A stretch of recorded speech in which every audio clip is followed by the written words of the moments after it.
हमने इनको मिथ्या खाली आकार है। जगत मिथ्या का मतलब ये नहीं कि है ही नहीं, जगत है, लेकिन जो भी दिखाई देता है ये सब चेंजेबल है, बदलने वाला है। इस चीज को स्वीकार कर लो।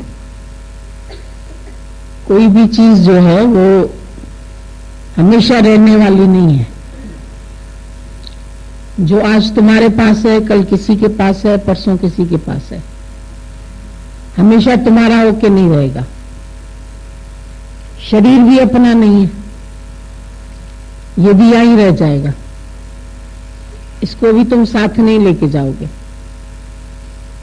कोई भी चीज तुम्हारे साथ हमेशा नहीं रहेगी। सिर्फ ये बात समझ में आ जाए कि जो आकार है वो सब बदलने वाले हैं, इसलिए मिथ्या है। इनको तुम अपना नहीं कह सकते। कोई भी चीज जो है उसको तुम अपना बना के नहीं रख सकते। हर चीज जाने वाली है। प्रशंसा मिलेगी वो भी जाने वाली है, निंदा मिलेगी वो भी जाने वाली है, सुख मिलेगा वो भी जाने वाला है, दुख मिलेगा वो भी जाने वाला है। नहीं सुख रहेगा नहीं दुख रहेगा, नहीं लाभ रहेगा नहीं हानि रहेगी, नहीं मान रहेगा हमेशा नहीं अपमान रहेगा। तो इनको सबको अगर एज इट इज समझ लो तो तुमको अंदर में कोई बात असर नहीं करेगी। बाकी अगर तुम ये समझो कि जो सुख आया है ये तेरे पास हमेशा रहने आया है, तो फिर जाने पर दुख होगा, और दुख आया है तो वो भी हमेशा नहीं रहेगा, वो भी चला जाएगा। ये भी गुजर जाएगा तो वो भी गुजर जाएगा। हर हालत जो है वो गुजर जाने वाली है, रहने वाली नहीं है। नाने का फिर नहीं कोई।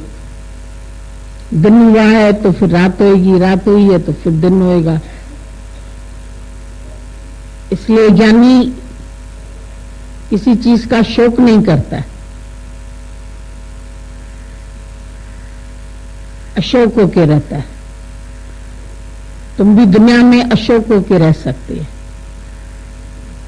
क्योंकि जो होता है वो होना ही है। पहले से ही मालूम है ऐसा होगा। नथिंग न्यू अंडर द सन। सूरज के नीचे कोई भी नई बात होने वाली नहीं है। मनुष्य दुखी क्यों है? क्योंकि जो जैसा है ऐसा नहीं स्वीकार करता है, उसको अपने हिसाब से चलाना चाहता है। हर चीज को अपने अनुकूल चलाना चाहता है, और जब कोई चीज उसके अनुकूल नहीं चलती है तो दुखी हो जाता है। पदार्थ को भी अपने अनुकूल करता है, प्रकृति को भी अपने अनुकूल करता है, इवन भगवान को भी अपने अनुकूल चलाना चाहता है। तो कोई अपने अनुकूल चलेगा नहीं। कितना भी तुम अनुकूलता बनाओ फिर भी प्रतिकूलता हो जाएगी। आज जो चीज तुम्हारे अनुकूल है कल प्रतिकूल हो जाएगी, फिर तुम क्या करेंगे उसको? आज तुमने एसी लगवाई घर में, हवा को अपने अनुकूल किया, लेकिन लाइट चली जाएगी, फिर गर्मी हो जाएगी, फिर तुम परेशान होंगे, अरे लाइट क्यों चली गई। अभी सर्दी आएगी, हीटर लगाएंगे, हीटर से कोई जल जाएगा, हीटर खराब हो सकता है, लाइट चले जा सकती है। तो हर चीज तुम्हारे हिसाब से नहीं चलेगी। तुमको अपने को हर के हिसाब से ढालना पड़ेगा। जो जैसा है उसको एज इट इज स्वीकार करना पड़ेगा। बीमारी आती है, दुख आता है, तकलीफ आती है, हालतें आती है, तुमको अंदर से कमजोर नहीं होना है। तुम स्ट्रांग होके रहो। जीना है दुनिया में तो स्ट्रांग विल बन के जियो। अपने को खाली करो ख्यालों से। ख्यालों को पकड़ के नहीं बैठ जाओ। कई लोग बोलते हैं ख्यालों से खाली हो सकते हैं क्या? हमने बोला हो सकते हैं, मतलब उनको पकड़ नहीं रखो। तुम कोई भी ख्याल पकड़ के रखेंगे तो दुखी हो जाएंगे। ख्याल आता है चला जाता है, आता है चला जाता है, जैसे हवा का झोंका आता है चला जाता है। ऐसे भी कोई भी ख्याल आते हैं, उसको हमेशा के लिए टिकने नहीं दो। जब टिकने देते हो तो वो ख्याल फिर तुम्हारी चिंता बन जाता है। तो ज्ञानी किसी भी विचार को टिकने नहीं देता है, हटा देता है। अपने विचार से विचार को हटा दो। कांटा चुभ गया है तो कांटा सुई से निकाल के फिर दोनों छोड़ देते हैं। अज्ञान को ज्ञान से हटा दो, फिर अज्ञान और ज्ञान दोनों छूट गया।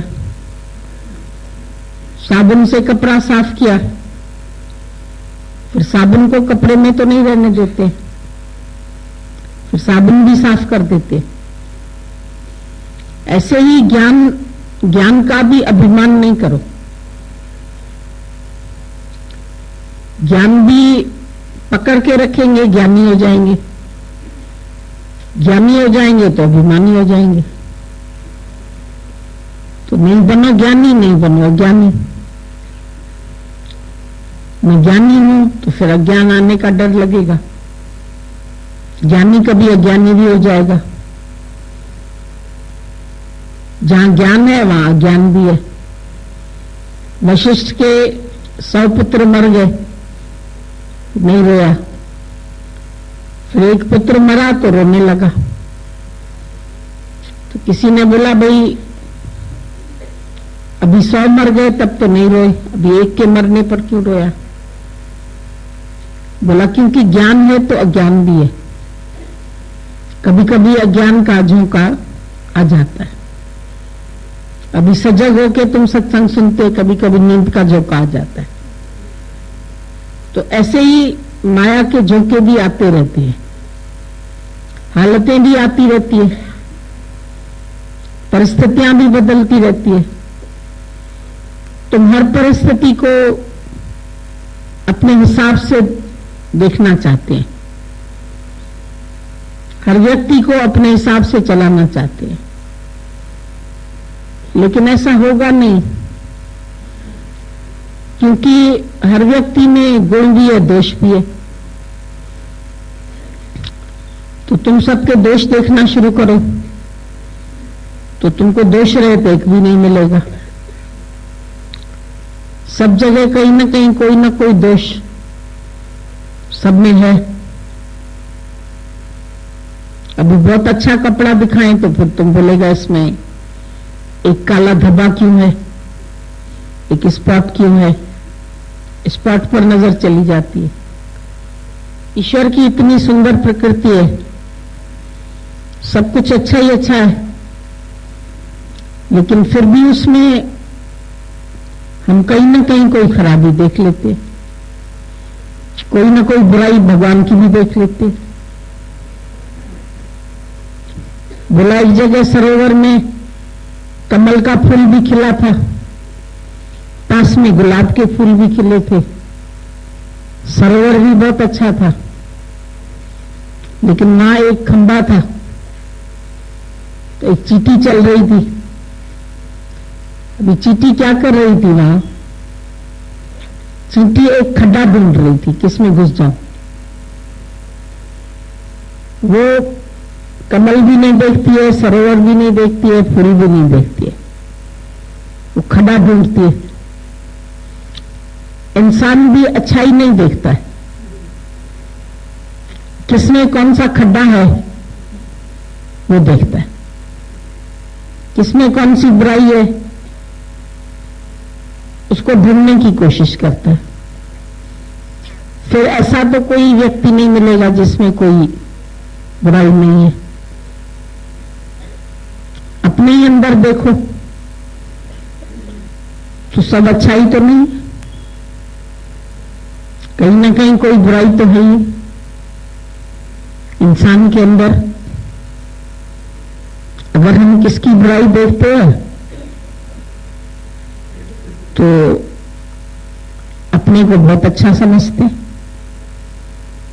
तो हमारे अंदर क्या कभी कोई बुराई नहीं हो सकती? परफेक्शन है क्या? No man is perfect. Kabir ने बोला अगर बुरा जो देखन में चला तो बुरा न मिला कोई, पर जो दिल खोजा अपना तो मुझसा बुरा न कोई। उसने अपने ही अंदर बुराई को देख लिया। अगर हम किसको बुरा देख रहे हैं तो यही मेरी बड़ी में बड़ी बुराई है। फिर बुराई देख करके फिर अंदर से खुशी आएगी नहीं। पर हर एक बात में अगर हम भलाई देखते, अगर अच्छाई देखते तो अपने को ही खुशी मिलती है। हर हालत तुम्हारी प्रोग्रेस के लिए आई है, तुमको आगे बढ़ाने के लिए आई है। किसी भी हालत को देख के कमजोर क्यों होते हैं, नाराज क्यों होते हैं, दुखी क्यों होते हैं? गुरु तुमको बोलता है हर हालत में वाह वाह करो।